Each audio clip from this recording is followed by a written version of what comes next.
एकनाथ शिंदेंना मुंबईनं नाकारलं। खरं तर एकनाथ शिंदेंनी जेव्हा शिवसेना फोडली होती तेव्हा मुंबईतील 50% आसपास नगरसेवक एकनाथ शिंदेंकडून गेले होते। एकनाथ शिंदेंना नगरसेवकच नाही तर पक्षाचं नाव मिळालं, चिन्ह मिळालं, पैसा मिळाला। पण एवढं सगळं असूनही एकनाथ शिंदेंना मुंबई महानगरपालिकेत फक्त 29 नगरसेवक निवडून आणता आले। दुसरीकडे उद्धव ठाकरेंना ना पक्ष मिळालं, ना चिन्ह मिळालं, ना पैसा मिळाला। पण तरीही याच उद्धव ठाकरेंनी याच मुंबई महानगरपालिकेत जवळजवळ 65 नगरसेवक निवडून आणले।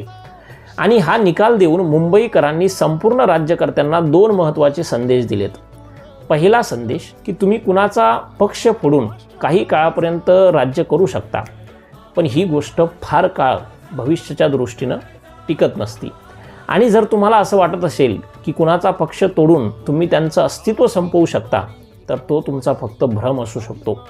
आणि दुसरी गोष्ट, जेव्हा भविष्यात कुठल्याही राज्यकर्त्याला अशा प्रकारचा पक्ष फोडण्याचा विचार आपल्या मनात येईल, तेव्हा त्यांनी सर्वसामान्य जनतेला घाबरावं।